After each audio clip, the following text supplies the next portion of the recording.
ఈరోజు దేశమంతా ఒకటే, మనమంతా ఒకటే. అంబేద్కర్ గారు ఇచ్చిన రాజ్యాంగం ప్రకారం ఇక్కడ కులమత భేదాలు లేవు.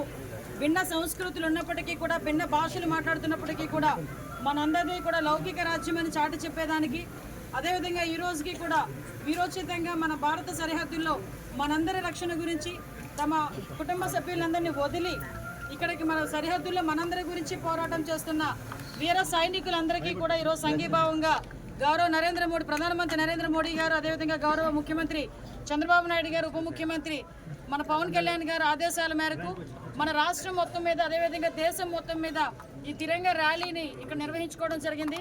దానిలో భాగంగానే ఈరోజు పాయకరావుపేట నియోజకవర్గంలో ఈరోజు బీజేపీ అధ్యక్షులు మన పరమేశ్వరరావు గారు, అదేవిధంగా తెలుగుదేశం పార్టీ అధ్యక్షులు తాతబాబు గారు, జనసేన నుంచి మన నాయకులు అన్న గడ్డం బుచ్చి గారు, తోట నాగేష్ గారు, అదేవిధంగా తెలుగుదేశం పార్టీ మెయిన్ నాయకత్వం అందరూ కూడా ఇక్కడికి వచ్చి తిరంగ ర్యాలీలో పాల్గొనడం జరిగింది. నిజంగా మనందరికీ తెలుసు, ఒక్కసారిగా ఉలిక్కిపడ్డ పరిస్థితి. పెహల్గామ్ అని చెప్పి అక్కడ టూరిస్టులు అందరూ వెళ్తే ఎంతో చక్కగా అక్కడికి వెళ్ళి రిటర్న్ వస్తారు అనుకునేసరికి వాళ్ళ కళ్ళ ముందే వాళ్ళ కుటుంబ సభ్యులను చంపిన పరిస్థితి చూసాం. అది కూడా చంపడం ఎలా చేశారంటే, నువ్వు ఏ మతానికి సంబంధించిన వాడివి, హిందువా ముస్లిమా అని అడిగి అదే వాళ్ళ కుటుంబ సభ్యుల ముందు అతి దారుణంగా కాల్చి చంపిన పరిస్థితి. అలా జరిగిన కాల్పుల్లోని మనకి తెలుసు, వైజాగ్ నుంచి చంద్రమౌళి గారు, అదేవిధంగా నెల్లూరు కావలికి సంబంధించిన మధుసూదన్ గారు, మన తెలుగు వాళ్ళు కూడా అందులో చనిపోయారు. సుమారుగా 26 మందిలో 2 తెలుగు వాళ్ళు కూడా అందులో చనిపోవడం జరిగింది.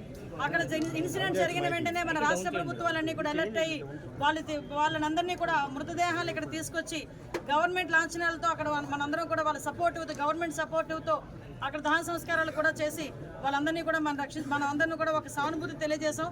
ఆ కుటుంబాలకు భరోసా ఇచ్చాం. కానీ తర్వాత స్టార్ట్ అయింది అసలు విషయం అంతా కూడా. ఏ మహిళల ముందైతే వాళ్ళ భర్తల ప్రాణాలు తీశారో, ఏ తల్లి ముందైతే ఆ కొడుకు ప్రాణాలు తీశారో, ఏ పిల్లడు కొడుకు ముందైతే తండ్రి ప్రాణాలు తీశారో, కంపల్సరీగా వాళ్ళ మీద మనం ఆత్మస్థైర్యాన్ని నింపాలి భారతీయుల్లో, లేకపోతే ఇబ్బంది పడతామని చెప్పి నరేంద్ర మోడీ గారు ఆపరేషన్ సింధూర్ అని చెప్పి ఏర్పాటు చేసి, దానికి కూడా నిజంగా స్త్రీ శక్తిని గౌరవంగా భావించే మన భారతదేశంలో, ఆది పరాశక్తిని దైవంగా భావించే మన భారతదేశంలో ఆడవాళ్ళకి ధైర్యం ఉంటుందని చెప్పి 2 ఆడవాళ్ళని కూడా, మహిళల్ని కూడా దానికి నాయకత్వం వహించమని చెప్పి ఉగ్రవాద స్థావరాల మీద దాడులు చేయించిన పరిస్థితి కూడా ఉంది. ఆ తర్వాత జరిగిన పరిణామాలు కూడా చూశారు. మనం ఎక్కడా కూడా పాకిస్తాన్ ఇన్ని సంవత్సరాలు అయిందమ్మా, మీకు కూడా ఒక విషయం తెలియాలి.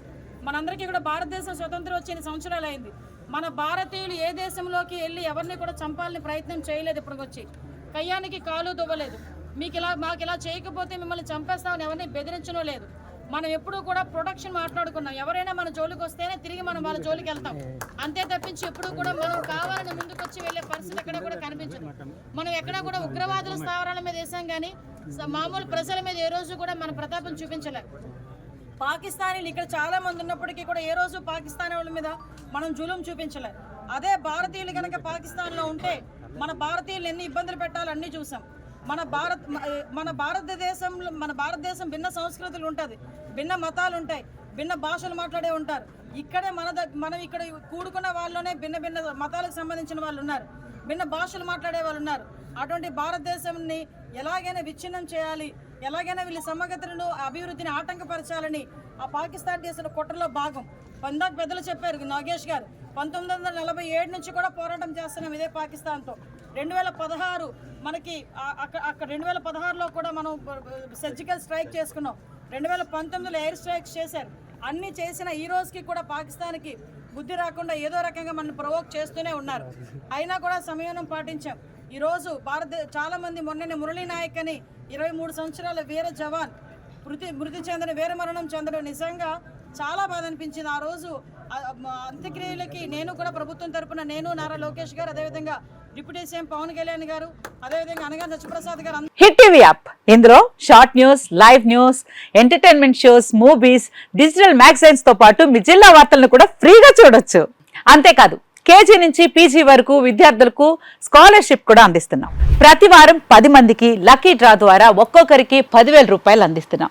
ఇంకెందుకు ఆలస్యం, వెంటనే హిట్ టీవీ యాప్ ని డౌన్లోడ్ చేసుకుని ఫ్రీగా ఎంటర్టైన్మెంట్ పొందండి. Hit TV app. Hit TV app. Please download hit TV app. Hit TV యాప్ని ఫ్రీగా డౌన్లోడ్ చేసుకొని ఎంజాయ్ చేయండి. మీకు నచ్చిన ఎంటర్టైన్మెంట్ కోసం హిట్ టీవీ యాప్ ని ఫ్రీగా డౌన్లోడ్ చేసుకుని ఎంజాయ్ చేయండి. హిట్ టీవీ యాప్ని డౌన్లోడ్ చేసుకుని ఆస్వాదించండి, ఆశీర్వదించండి. ఇంతమంది సెలబ్రిటీలు హిట్ టీవీ యాప్ ని డౌన్లోడ్ చేసుకోండి అని చెప్తున్నారంటే ఎంత మంచి యాప్ ఆలోచించండి. అమెరికా అమెరికా అమెరికా అమెరికాలో చదవాలనుకునే వాళ్ళకి విశ్వసనీయమైన పేరు మన శౌర్య consultancy. UK Law 1 Year Masters. UK Law 1 Year Masters. 2 years work permit up to 5 years visa. Contact Saurya Consultancy. Contact 89851 89851.